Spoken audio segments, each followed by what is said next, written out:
My dream is to meet all the women in history that inspire me, and one day maybe meet all of them and sit down and have a chat.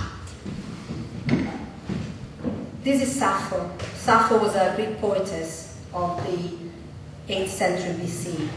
Her poetry doesn't survive, only little fragments survive, and mostly through the word of Latin poets like Catullus. I fell in love with Sappho a long time ago. I don't know. Does it move itself? What do I do? Space bar. Space bar. Oh, it's there. Okay. Sorry. This is Aspasia of Miletus. She was the philosopher's philosopher. She was called by Socrates, her teacher. She was the partner of Pericles, and the age of Pericles was the golden age of Athens. Her conversation and her rhetoric was admired in the whole of the ancient world. This is Boudicca, or Boudica, is the queen of the Icenia Celt tribe.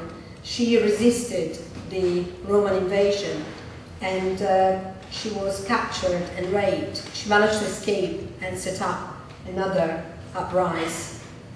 When she was defeated again, she killed herself not to be captured again. This is Eloise. Eloise is a writer and philosopher of the 12th century. Her love story with Abelard is one of love and tragedy. And it was a love story that continued through the exchange of letters when the lovers were separated.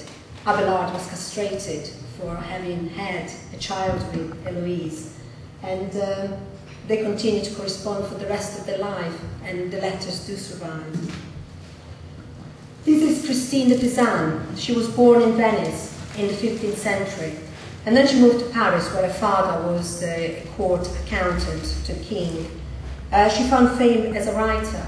She was a proto-feminist, and she wrote The City of Women, advocating equality between men and women. This is Isabella d'Este. This is a portrait by Leonardo da Vinci. She was a philosopher and politician. She was born into the powerful Este family of Ferrara. She married into the Gonzaga family of Mantua. Her wedding night was celebrated in the Mantua castle by Andrea Mantegna. And she was often a ruler in the city of Mantua because her husband was captured and held prisoner for 8 years. And then he died of syphilis, and she became the regent on behalf of her son. This is Catherine de Medici. I think it was a bit controversial to choose her. There is a specific reason why I admire her. She was accused of being the perpetrator of an atrocity. She was accused of being the cause of the night of St. Bartholomew, where Protestant and Catholic came to arms in France. The reality is she was probably the first female architect. During a long reign, she reigned with 3 of her sons and with her husband. And she, between ruling, she designed many chateaus that still survive.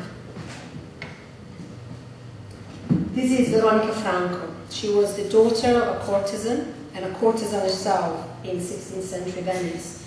She was a lover of the art and a great and admired poet. She defied convention, and she was accused by the Inquisition of witchcraft. She survived the trial and made public to the world what the advantages that the courtesan had over free women, because free women, or so-called normal women, were not allowed to study. They were even forbidden learning to write and read. This is Sofonisba Anguissola.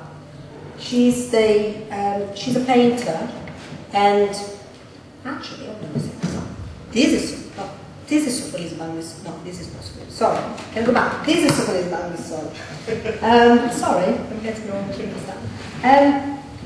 So Felice Manguissola was a painter in 16th century Italy. She was born in the aristocracy, and she was the first in the family to start a tradition. The other sisters, her father was a humanist and introduced all his daughters to the art. She became court painter at the court of Philip II of Spain. Her talent was recognized very early by Michelangelo. She became a pupil of Michelangelo. And in a later life, she died at the age of 93. Van Dyck, the Flemish painter, traveled to Sicily to be instructed by her in the art of portraits. This is Artemisia Gentileschi, my favorite painter of all. She was a follower of Caravaggio, and she was born in Rome during the Inquisition. She became so famous, she was the daughter of a very famous painter. She became so famous that Charles I of England called her to England to paint the Palace of Greenwich, and her work still survives in the Queen's Palace there. She was raped by the man her father instructed to teach her painting, and in a move that was quite unprecedented, she brought rape charges against him. She had to endure 9 months of a gruesome trial where she was tortured to prove that she had been a virgin prior to the ordeal, and because she succeeded in proving that, he was accused of a rape.